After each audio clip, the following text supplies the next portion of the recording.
Thank you so much for joining us today on Hootie's Hot Seat. I'm Reed Rampinelli, joined by JJ LeBlanc, and we're here with Hootie today. So, Hootie, I'm sure that you heard recently that you were ranked currently number 78th in all of the Northeast sports region for scariest mascots. And do you think that has any influence on them probably rebranding you in the coming future? Yeah, you. We're talking about rebranding.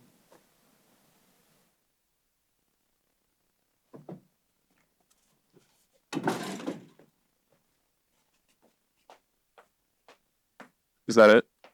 We good? Hi, everybody. Welcome back to Hootie's Hot Seat. I'm JJ LeBlanc. I'm Reed Rampinelli, here with Coach Rodrigue. Thank you so much for joining us today. Absolutely. Thanks, guys, for having me. So the club team has had a lot of success over the past few years. What do you kind of think the expectations are being from a club team to joining the varsity teams? Yeah, so we're really excited about adding, the men's and women's varsity teams here. The club team's going to keep going, and I think it's going to keep, being as successful as it's been. So I think what we're trying to do is figure out how we recreate that success, right? So for us, it's a matter of we want the student athletes to feel comfortable, feel like they're treated and valued as student athletes. We want them to have a good experience, quality coaching, quality academic experience, quality social experience, and quality on-ice experience. So you were the operations director and the hockey director at Keene Ice before you became the coach. Mm-hmm. What are some things that you can say about the facility as a whole? Yeah, so we're fortunate that the rink is still fairly new. It's only 8 years old. It's been a great home for the club team. And when we were talking with kids who are prospective students here for the club team, and now particularly when we have campus visits and communicate with kids who are prospective students for the varsity team, we hear constantly that they've seen the videos, the IG videos that the guys have done, of the team, and people are really interested in the atmosphere. People love the atmosphere and the feel of that facility. So, obviously it's a great rink. It's highest quality ice anywhere around. They've been a great home for our team, and I was really proud to be working there. But now I'm really looking forward to being on the other side and working with bringing 2 more teams, which I think are going to present so many more opportunities for younger boys and girls in the region to come out and see men's and women's teams that they can sort of idolize and aspire to. So it's going to be really cool. Yeah, so what has your recruitment and scouting been like, trying to recruit for the varsity and the club team? Yeah, it's crazy right now. It's a madhouse. There are some people, I think one of the culture changes for people to get used to here on campus is that hockey players are older. So, in most sports, kids will come, as high school seniors as sort of their decision time. We're talking with very, very few high school athletes. We're talking mostly with kids who are either doing a PG year at a prep school or are playing juniors. When they play junior hockey, they can play until they're 20 years old. So hockey players are known by their birth year, not by their graduation year. So right now we're talking with almost entirely 03s. So kids who will be coming to campus at 20 or 21 years old. So we're sort of looking throughout all the junior leagues to see the 03s who seem to be the best fit for us. It could be a geographic fit, it could be an academic fit, it could be just a past connection fit. But we've had contact with over 250 student athletes on the men's side.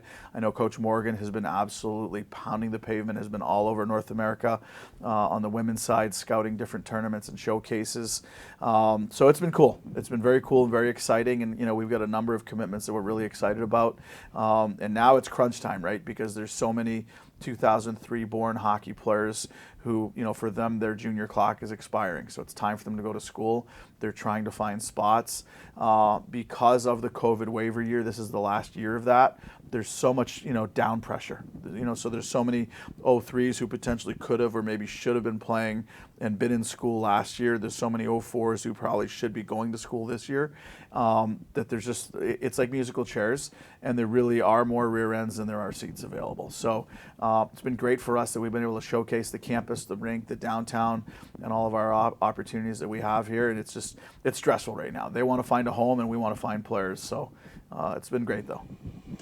How important do you think it is as a whole from a community standpoint for a smaller Northeastern college to get its own legitimate hockey team?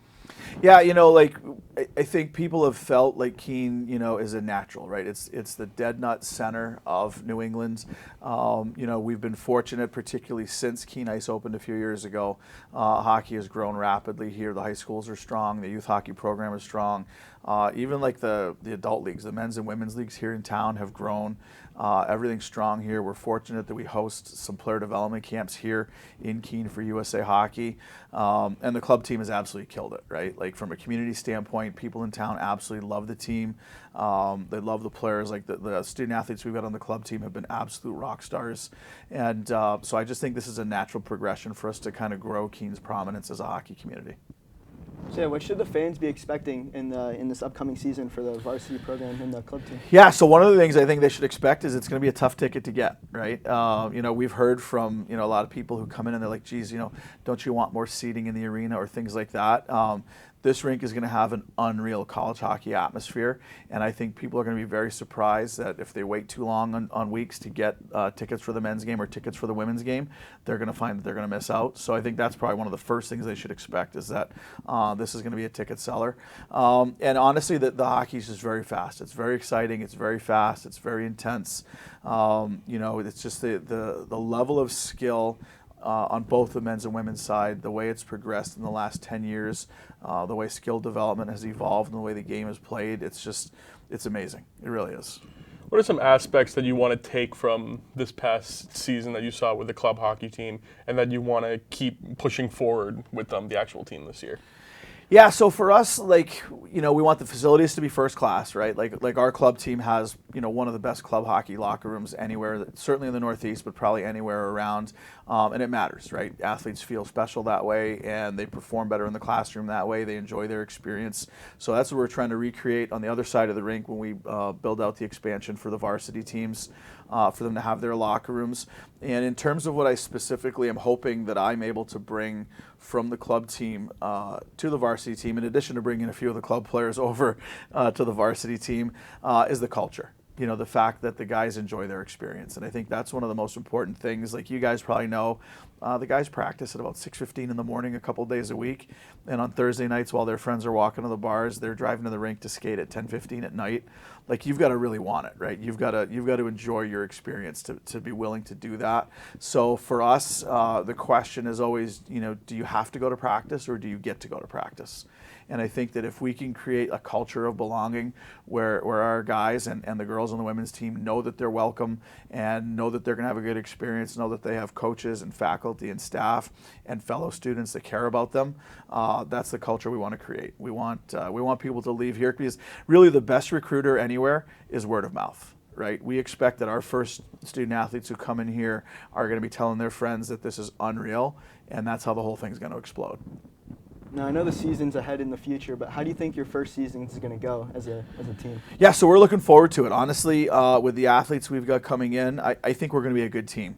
We're going to be a young team, right? So I think that's the difference. I've got a lot of other, friends who are coaching D3 already, and like those buddies of mine are going to be able to put 20 upperclassmen on the ice night in and night out. I'm going to be able to put 5 or 6 upperclassmen, and 14 or 15 first-year students on the ice. So we're going to be young, and so I think we're going to end up learning the lessons that young teams learn, but we're looking forward to it. The schedule is basically built, and we've got a really good mix of, I think, sort of peer and equivalent schools that people would expect us to be playing, a lot of other kind of new and innovative schools that Keene hasn't really played in other sports, but we've also we've locked in a couple of powerhouse teams that we're going to play this year because we want to learn our lessons right out of the gate. The Little East Conference will start in the fall of 25, and every day that conference gets deeper, right? There's the Little East teams plus now affiliate programs that are coming in, and it's really becoming a power conference very quickly. So we need to learn lessons very quickly, and we need to keep growing and keep getting stronger. So it's going to be a fun schedule, and we're going to learn our lessons and get going. Do you have a plan for growing student attendance at the games?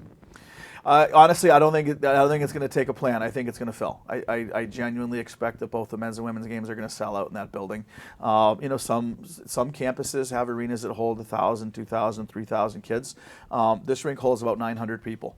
So once you factor in tickets that get put aside, for families and guests of each of the teams and other sort of staff and operational things that need to go on there, I think students are going to be flocking to see these games. I know that that they have for the club team already, and I think it's going to be the same for the men's and women's varsity teams. I think these two teams will be just as popular as the club team, and I think. Like I said, it would not surprise me at all to see people feeling regret for missing out on getting tickets to games. All right, well, thank you so much for sitting with us today, Coach. We really appreciate it. Yeah, absolutely. Thank you, guys. Appreciate the chance. That's going to do it for today's show. Thank you all for tuning in. I'm JJ LeBlanc. I'm Reed Rampinelli. We'll see you next week.